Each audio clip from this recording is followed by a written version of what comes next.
சிவாய நம. ஆதித்யாஜ ச சோமாஜ மங்களாஜ புதாஜ ச குரு சுக்ரசனீபியஸ்ச ராகவே கேதவே நமோ நமஹ. ஆதித்யாதி நவகிரகங்களை வணங்குகிறேன். 27 நட்சத்திரங்களையும் அதிதேவதை பிரதிதேவதைகளையும் எல்லா உலகங்களுக்கும் அம்மையப்பனாக விளங்கக்கூடிய உமா மகேஸ்வரனையும் என்னுடைய உபாசனை தேவதை ஸ்ரீ ஸ்ரீ வாராகி அம்பாளுடைய மலரடிகளையும் பணிந்து உலகம் முழுவதும் வாழக்கூடிய என் அன்பு நேயர்களே, அன்பு பக்தர்களே, செவ்வாய் பெயர்ச்சி. இந்த செவ்வாய் பகவான் நான் எப்பொழுதுமே சொல்வதுண்டு, செவ்வாய்க்கெல்லாம் பயிற்சி உண்டா அப்படின்னு நிறைய அன்பர்கள் அது ஒரு அலட்சியமாக பார்க்குறது உண்டு. கஷ்டப்படுறவங்களுக்கு தான் அதனுடைய அருமை என்னன்னு தெரியும். அப்போ செவ்வாய் தேவையில்லை, புதன் தேவையில்லை, வெறும் வருட கிரகங்கள் மட்டும் போகிறோம்னா நவகிரகங்கள் இருக்காது, 4 கிரகம்தான் இருக்கும். அப்போ ஒவ்வொரு சின்ன சின்ன கிரகங்கள் அசைவுகள் கூட மனித வாழ்க்கையை மாற்றும். செவ்வாய் ஒருத்தவனுக்கு உச்சமாக இருந்து செவ்வாய் ஒரு ஆற்றலோடு இருந்ததுன்னா ரொம்ப தைரியசாலியாக இருப்பான். ஒரு பொண்ணுக்கு அதிகமாக பேசுது வாயாடுதுன்னா அதுக்கு சனி செவ்வாய் சேர்க்கை இருக்குதுன்னு அர்த்தம்.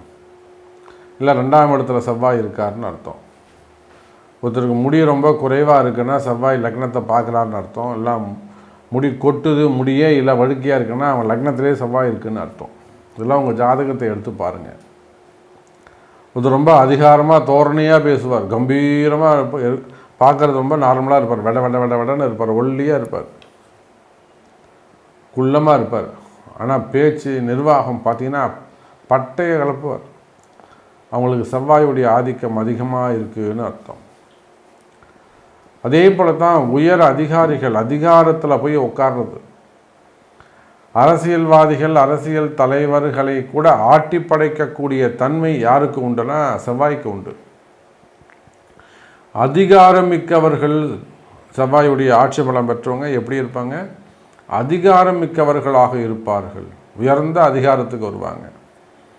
காவல்துறையில் ஒர்க் பண்ணக்கூடியவங்க, ஒருத்தவங்களுக்கு செவ்வாயுடைய ஆதிக்கம் இருந்தது அப்படின்னாக்கா அவன் நீங்கள் போலீஸாக ஒர்க் பண்ணுறீங்களான்னு நம்ம கேட்கலாம். 10 செவ்வாயோ 10 செவ்வாய் பார்த்தாலோ இல்லை 10ஆம் அதிபதியுடைய நட்சத்திரத்தில் செவ்வாய் நின்னாலோ வேற்று கிரகங்கள் நின்னாலோ அவன் ஏதேனும் ஒரு சின்ன பிசியை போலீஸாவது இருப்பான். அப்புறம் SI, inspector, DC, AC, IG, DG அதெல்லாம் போயிட்டே இருக்கும். அப்போ காவல்துறை அதிகாரிகள், அதே போல் அதிகாரமிக்க பதவிகள், அதே போல் அரசியல் தலைவர்கள், போஸ்டிங்கில் இருக்கக்கூடியவர்கள், அமைச்சர் பெருமக்கள், இது எல்லாத்துக்குமே செவ்வாயுடைய அனுகிரகம் வேண்டும்.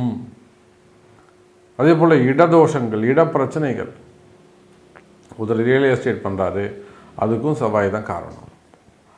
ஒருத்தர் பில்டர்ஸ் தொழில் பண்ணுறாங்க அதுக்கும் செவ்வாய் தான் காரணம். ஒருத்தர் மினரல்ஸ் தொழில் பண்ணுறாங்க அதுக்கும் செவ்வாய். கனிம வளங்கள், குவாரிகள், நிலபலங்கள், ஒரு ஊரில் பண்ணையார், இந்த ஊரே அவர் தாங்க, சொத்து பத்திலாம் நிறைய வச்சுருக்காரு, செவ்வாய் தான் காரணம். சார் ரொம்ப ஒரு சின்ன டீ கடை வச்சுருந்தார் சார், அந்த இடத்துல ஒரு தள்ளு வண்டி வச்சுருந்தார், அங்கே ஆரம்பித்தார், இன்றைக்கி அங்கேயே ஒரு பெரிய கடை கட்டி ஜம்முன்னு ஆகிட்டார். அந்த பூமி தான் காரணம், அதுதான் செவ்வாய். சார் ஒரு சென்ட் இடத்துல வாங்கி ஒரு சின்னதாக ஒரு உழவு பண்ணாங்க, சுற்றி இன்றைக்கி 40 ஏக்கர் வாங்கிட்டாருங்க, அந்த பூமி தான் காரணம், அதுதான் செவ்வாய். அப்போ இடங்கள், பூமிகள், அதே போல் உடன் பிறந்த சகோதர சகோதரிகள், சித்தப்பாவாக இருக்கலாம், பெரியப்பாவாக இருக்கலாம், அத்தைமார்களாக இருக்கலாம், சகோதர சகோதரிகளை குறிக்கக்கூடியது அதுவும் செவ்வாய். அதோடு மட்டுமல்ல, வீரம், வேகம், பேசினே இருக்கும்போது பலார்னு அடிச்சிடுறது செவ்வாய் காரணம்.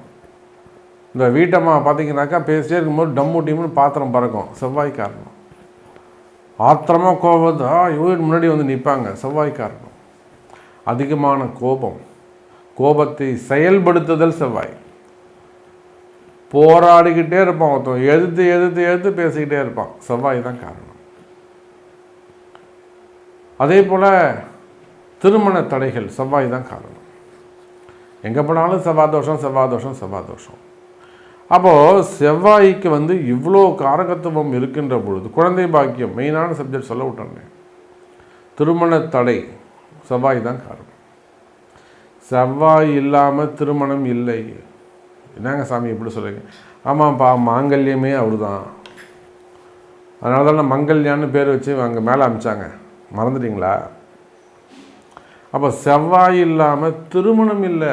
கல்யாணமே நீங்கள் மாப்பிள்ளை இருக்கலாம், பொண்ணு இருக்கலாம், அதோடு மட்டும் உள்ளது வாத்தியம் இருக்கலாம், எது இருந்தாலும் என்ன இருக்கணும்? திருமாங்கல்யம் இருக்கணும், செவ்வாய். அதே போலத்தான் வீரம், வீரியம், குழந்தை பாக்கியம். இன்றைக்கி நிறைய தம்பதிகள் ஐஏஎஃப், ஐஏஎஸ், ஐஏவிஎஃப் என்னென்னமோ பண்ணுறாங்க குழந்தை பாக்கியத்துக்கு. 4 லட்ச ரூபா 5 லட்ச ரூபா கொண்டு போய் கொடுத்துட்டு வந்துடுறாங்க. கொடுத்துட்டு இந்த வாட்டி சக்ஸஸ் ஆகலை அப்படின்றாங்க. ஊசியை போட்டு அங்கேயே ஒரு 10-15 நாள் படுக்க வச்சிடுறாங்க. அசையாது, அப்படி திரும்பாத, இப்படி திரும்பாத, ஏந்திருக்காத, குனியாத நீறாங்க. அப்போது இதை எல்லாத்தையும் தாண்டி அங்கே வெற்றி பெறணும்னா என்ன வேணும்? உங்களுக்கு கிரகம் வேணும். ஒன்றும் தெரியாத இடத்துல போய் 4 லட்சம் 5 லட்சம் கொடுத்துட்டு ஏமாந்துட்டு வந்துடுறீங்க. 2 அட்டம்ப்ட்டு 3 அட்டம்ப்ட்டு 4 அட்டம்ப்ட்டு செய்து கூட வெற்றி பெறாதவர்கள் இருக்கிறாங்க. அப்புறம் நம்ம இடத்துல ஜாதக பரிகாரங்கள் செய்து அதுக்கப்புறம் இயற்கையாக வின் பண்ணக்கூடியவங்க இருக்காங்க. அப்போ இது எல்லாத்துக்குமே வீரத்துக்கு காரணம் செவ்வாய். குரோத்துன்னு சொல்கிறாங்கல்ல, அதுனா ஒரு ஆண் பெண் இணைவில் என்ன வேணும் உங்களுக்கு? அங்கே ஒரு சக்தி, அந்த முட்டையை உடச்சி உள்ளே போய் சேரணும், ஜாயின் பண்ணணும். அதுக்கு என்ன வேணும்னா பவர் வேணும், எனர்ஜி. அதே போல் எலக்ட்ரிக்கல்ஸ், எலக்ட்ரானிக்ஸ், பூமி சார்ந்த தொழில்கள், கனிம வளங்கள், ஆட்டோமொபைல் இண்டஸ்ட்ரி, அப்புறம் ஹாஸ்பிட்டல்ஸ், ஃபார்மா, ஆப்ரேஷன்ஸு, எல்லாத்துக்கும் செவ்வாய் தாங்க காரணம். எல்லார் கையிலும் எல்லா ஆயுதமும் இருக்குது, அவ்வளோதான் விஷயம். அப்போது கடகத்தில் சஞ்சாரம் செய்கிறார். எப்போது? ஆகஸ்ட் 26 அக்டோபர் 19 வரையிலும் 45 நாட்கள் கடகத்தில் செவ்வாய். எந்த கடக செவ்வாயால் இப்போ நான் இவ்வளோ தூரம் சப்ஜெக்ட் சொல்கிறேன். தொழில் அமைப்புகள் சொல்லியிருக்கேன், ஹாஸ்பிட்டல் சொல்லியிருக்கேன், மருத்துவம் சொல்லியிருக்கிறேன், மினரல்ஸு, கனிம வளங்கள் சொல்லியிருக்கிறேன், ரியல் எஸ்டேட் சொல்லியிருக்கிறேன், பில்டர்ஸ் சொல்லியிருக்கிறேன், வெளிநாட்டு தொழில் அமைப்புகள் சொல்லியிருக்கிறேன், உத்தியோகங்கள் சொல்லியிருக்கிறேன், காவல்துறை சொல்லியிருக்கேன், அரசியல் சொல்லியிருக்கிறேன், சினிமா துறை சொல்லியிருக்கிறேன். இப்போ அதே போல் குடும்ப உறவு முறைகள் சொல்லியிருக்கிறேன், பூமி சம்மந்தப்பட்ட பிரச்சனைகள் சொல்லியிருக்கிறேன், மெயினாக இடதோஷங்கள் பற்றி பேசியிருக்கிறேன். உள்ளே நான் போனீங்கன்னா ஃபுல்லாக நிறைய பேச போகிறேன். நான் இப்போது ஒரு மனிதனுடைய வெற்றிக்கு காரணமாக அமைவது அவன் தங்கியிருக்கக்கூடிய அமையக்கூடிய பூமி, இடம். அது குடிசை வீடாக இருந்தாலும் அவன் கோபுரத்துக்கு வந்துடுவான். எத்தனையோ பேர் உதாரணங்களுக்கு இருக்காங்க. பிறப்பில் குடிசை வீட்டில், ஓலை வீட்டில் பிறப்பாங்க. ஆனால் சாகும்போது பார்த்திங்கனாக்கா மாளிகையில் இருப்பான் அவன். அது எல்லாமே பூமியை குறிக்கக்கூடியது, இடத்தை குறிக்கக்கூடியது. அதே போல் திருமணம் செவ்வாய் இல்லாமல் நடக்காது, குழந்தை பாக்கியம் செவ்வாய் இல்லாமல் நடக்காது. இப்போ இத்தனை காரகத்துவம் உடைய, முக்கியத்துவம் உடைய அந்த செவ்வாய் உங்கள் ராசிக்கு என்ன பலனை தரப்போகிறார்? நல்லது செய்கிறாரா? நல்லது நடக்கணும்னா, இல்லது எனக்கு இது நடக்கணும் சாமி, அவர் செய்கிறாரு செய்யாமல் போகிறாரு, இது எனக்கு வேணாம், எனக்கு செய்ய சொல்லுங்கள், அப்படி வந்துடுவோம். சாமி அவர் கடகத்தில் இருக்கட்டும், மிதுனத்தில் இருக்கட்டும், அவர் என்ன வேணாலும் செஞ்சுட்டு போட்டோம், எனக்கு இந்த சப்ஜெக்ட் முடியணும், இதை அவர் செஞ்சு கொடுக்கணும், அவருக்கு நம்ம என்ன பண்ணணும் பண்ணி விட்ருவோம். அந்த மாதிரி உங்களுடைய கேள்விகள் என்னவாக இருந்தாலும் உங்கள் ராசிக்கு இந்த செவ்வாய் எப்படி அமையப் போகுதுன்னு பார்க்கலாம் வாருங்கள். மகர ராசி அன்பர்களே, இந்த செவ்வாயுடைய மாற்றம், செவ்வாயுடைய பயிற்சி மகர ராசிக்கு ரொம்ப ரொம்ப முக்கியம். காரணம் என்னன்னு கேட்டிங்கனாக்கா, செவ்வாய் சமசப்தமாக வராது. ஒரே ஒரு விஷயந்தான், உங்கள் ராசியில் தான் அந்த செவ்வாய் பகவான் உச்சம் பெறுகிறார். இப்போ மற்ற ராசிக்கெல்லாம் பலன் சொல்கிறோம், அது விஷயம் வேறு. மேஷ ராசி அப்படின்னு சொல்கிறோம், துலாம் சொல்கிறோம், வேறு எந்த ஒரு ராசி சொல்கிறோம். ஆனால் மகரத்துக்கு சொல்லும்போது இந்த செவ்வாய் பயிற்சி கொஞ்சம் கவனமாக சொல்லணும், கொஞ்சம் இம்பார்ட்டன்ட் கொடுத்து பேசணும். காரணம் என்னென்னா, மகர ராசியில்தான் செவ்வாய் பகவான் உச்சம் பெறுகிறார். அதோடு மட்டுமல்லாது இவர் கடகத்தில் இருந்தாலும் சம சப்தம பார்வையாக, 7வது பார்வையாக இங்கே மகரத்தை பார்க்கிறார். அப்போது சமசப்தமமாக பார்க்கிறார் நம்ம செவ்வாய் பகவான். இந்த செவ்வாய் பெயர்ச்சியை பொறுத்தவரையிலும் மகரத்துக்கு லாபஸ்தான அதிபதியாக முழு சுபராகவே 4-11 கூடியவராக வந்து விடுகிறார். 4ஆம் பாவமாகவும் 11ஆம் பாவ அதிபதியாகவும் செவ்வாய் பகவான் வருகிறார். அப்போ பெரும் துன்பத்தில் கஷ்டப்படக்கூடிய மகர ராசி அன்பர்களே, மகர ராசியை பொறுத்தவரையிலும் என்ன கஷ்டம்னாக்கா, நிறைய ஏமாற்றங்கள், முட்டாள்தனமான முடிவுகள், நிறைய முட்டாள்தனமான முடிவுகளை எடுத்து நிறைய சிரமங்களுக்கு நம்முடைய மகர ராசி அன்பர்கள் ஆளாயிட்டாங்க. நிறைய இன்வெஸ்ட்மெண்ட் பண்ணியிருக்கலாம், இன்வெஸ்ட்மெண்ட் பண்ணி ஒன்றும் அவங்களுக்கு நடக்காமல் போயிருக்கலாம், நிறைய விஷயங்கள்லாம் அவங்களுக்கு தோல்விகள் ஏற்பட்டிருக்கலாம், இன்வெஸ்ட்மெண்ட் செய்து அந்த முதலீடுகள் எல்லாம் வராமல் பிஸ்னஸ் சக்ஸஸ் ஆகாமல் போயிருக்கலாம், பணங்காசுகள் கொடுத்து ஏமாந்துருக்கலாம், கையில் இருந்த காசெல்லாம் போட்டு பிஸ்னஸை ஸ்டார்ட் பண்ணிவிட்டு நடக்காமல் போயிருக்கலாம்.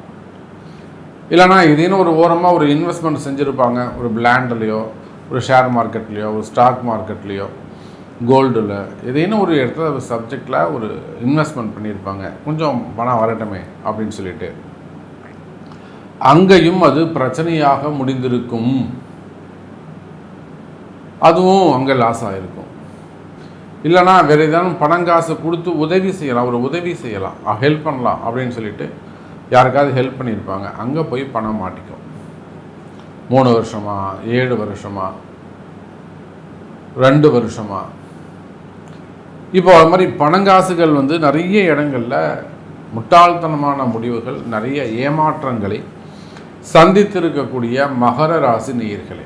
இன்னும் கூட சொல்லப்போனால் நிறைய மகர ராசி என்பவர்கள் கடன் சுமைகள், கடன் பிரச்சனைகளில் சிக்கி தவிச்சுக்கிட்டு இருக்காங்க. அப்போ ஏதேனும் நன்மை நடக்குமா, ஏதாவது ஒரு நல்லது நடக்குமா அப்படின்னு எதிர்பார்த்து காத்திருக்கக்கூடிய மகர ராசி என்பவர்களே, இதோ உங்களுக்கான இந்த நல்ல நேரம் துவங்குகிறது. கண்டக சனியாக வரக்கூடிய கண்டக செவ்வாய், 7இல் வரக்கூடிய செவ்வாய் சம சப்தம பார்வையினாலே தன்னுடைய உச்ச வீடாக இருக்கக்கூடிய விளங்கக்கூடிய மகரத்திற்கு ஏதேனும் நன்மையை செய்வார். கவலை வேண்டாம் மகர ராசி நேயர்களே. அப்போ உங்களுக்கு என்ன கவலையாக இருக்கணும், எனக்கு வந்து இந்த செவ்வாய் பெயர்ச்சியில் எனக்கு இந்த வேலை நடக்குமா, எனக்கு இந்த இடம் விற்றுருமா, நான் லேண்ட் ஒன்று வச்சுருக்கேன் சாமி, விற்கிறேன்னு முயற்சி பண்ணுறேன், விற்கவே முடியலை, அல்லது வீடு கட்டிக்கிட்டு இருக்கேன், எனக்கு அது பாதியிலே நிற்குது, என்னால் மூவ் பண்ணவே, என்னை விட்டு அது வெளியிலே போக மாட்டேங்குது. இந்த மாதிரி உங்களுக்கு இருக்கக்கூடிய பிரச்சனைகள், கடன் சுமைகளாக இருக்கலாம், கடன் பிரச்சனைகளாக இருக்கலாம், வம்பு வழக்குகளாக இருக்கலாம், கோர்ட்டு கேஸு பிரச்சனைகளாக இருக்கலாம், வீடு சம்பந்தப்பட்டதாக இருக்கலாம், தொழில் நிறுவனங்களாக இருக்கலாம், அதே போல் சொத்து தகராறுகள் இருக்கலாம், உடன் பிறந்தவங்கள்ட்ட சகோதர சகோதரி வகையில் சொத்து தகராறுகள் இருக்கலாம், அல்லது இடதோஷங்கள், குடியிருக்கக்கூடிய வீடோ நிலமோ உங்களுக்கு விவசாய பூமியோ காடோ தோப்போ அது ஒரு இடதோஷங்கள் இருக்கலாம். அல்லது ஒரு கம்பெனி வச்சுருக்கீங்க, நல்லா சூப்பராக மூவ் ஆகிருக்கும், திடீர்னு ஒரு காலகட்டங்கள் வந்தப்போ அப்படியே சுருட்டி மடக்கி உரமாக வச்ச மாதிரி போயிடும். அப்போ இதெல்லாம் இடதோஷத்தை குறிக்கக்கூடியது. குடும்பம் வளர்ச்சி அடையவே இல்லை, குடும்பம் வளர்ச்சி அடையவே இல்லை, டெவலப் ஆகவே இல்லை, அப்படியே இருக்குது சாமி. அல்லது ஏதேனும் ஒரு தடைகள் வந்துக்கிட்டே இருக்குது, அதுக்கும் அந்த இடதோஷங்கள் காரணமாக இருக்கலாம். அப்போ இந்த செவ்வாய் சம்பந்தப்பட்ட விஷயங்கள், போஸ்டிங்காக இருக்கலாம், வேலை வாய்ப்புகளாக இருக்கலாம், உத்தியோகமாக இருக்கலாம், பதவி சம்பந்தப்பட்ட பிரச்சனைகளாக இருக்கலாம், ஜாப்பில் ப்ராப்ளமாக இருக்கலாம். அப்போ உள்நாடாக இருந்தாலும் வெளிநாடாக இருந்தாலும், நீங்கள் எந்த தொழில் செய்பவராக இருந்தாலும், எனி பிஸ்னஸ், இந்தியாவோ அல்லது அப்ராடோ எங்கே இருந்தாலும் சரிதான். அதே போல தான் உத்தியோகம் செய்யக்கூடியவங்களாக இருந்தாலும், கவர்மெண்ட் ஜாபாக இருக்கலாம், ப்ரைவேட் ஜாபாக இருக்கலாம். அப்போ நீங்கள் எந்த ஜாப் செய்ய ஒர்க் பண்ணக்கூடியவங்களாக இருந்தாலும் உங்களுக்கு இருக்கக்கூடிய பிரச்சனைகள் குறைவதற்கு, அதிகார பிரச்சனைகள், மேலதிகாரிங்க அப்படி டார்ச்சர் பண்ணுறாங்க, என்னை வந்து கார்னர் பண்ணிட்டாங்க, ஃபுல் ஸ்டாப் வச்சுட்டாங்க, சஸ்பெண்ட் பண்ணிட்டாங்க. இந்த மாதிரி நிறைய கொஸ்டின்ஸ் இருக்குது. அப்போ அந்த மாதிரியான பிரச்சனைகள் இருக்குமே ஆனால் கவலை வேண்டாம் மகர ராசினியர்களே, அவற்றிலிருந்து விடுபடுவதற்கான கால நேரமாக அமைகிறது. மெயினாக வரவேண்டிய பணங்காசுகள், பதவிகள், போஸ்டிங் சஸ்பெண்டட், அதே போல் திருமண தடைகள், 40 வயசாது, 42 வயசாது, இன்னும் கல்யாணம் ஆகலை, குழந்தை பாக்கியம் இல்லை, கல்யாணம் ஆகி 9 வருஷம் ஆகுது, 12 வருஷம் ஆகுது, இன்னும் கல்யாணம் இல்லை, குழந்தை பிறக்குமா பிறக்காதா, இந்த மாதிரி நிறைய கேள்விகளோடு காத்திருக்கக்கூடிய மகர ராசி நேயர்களே, உங்களுடைய கேள்விகள் எதுவாக இருந்தாலும் பதில் ஒன்றுதான். நிச்சயமாக இந்த செவ்வாய் பயிற்சியால் உங்களுக்கு நல்ல மாற்றம், முன்னேற்றம் நடைபெறப் போகிறது. இதில் உங்களுக்கு என்ன வேண்டும்? சாமி, எனக்கு இது நடக்கணும், எனக்கு இது சக்ஸஸ் ஆகணும், எனக்கு இந்த காசு வரணும், நான் ஒரு க்ரெஷர் வச்சுருக்கேன், நல்லபடியாக நடக்கணும், இல்லைனா லீஸ்க்கு ஆள் கிடைக்கணும், அந்த மாதிரி உங்களுக்கு என்ன பிரச்சனை, உங்களுடைய பிரச்சனைகள் தீர வேண்டும் என்று சொன்னால் அது உங்களுடைய தலையெழுத்தாக விளங்கக்கூடிய உங்கள் பிறப்பு ஜாதகம்தான் பேசும். அப்போ உங்கள் பிறப்பு ஜாதகத்தை கொண்டு தொடர்பு கொள்ளுங்கள் என்பதை தெரிவித்துக்கொண்டு மீண்டும் வேறொரு அற்புதமான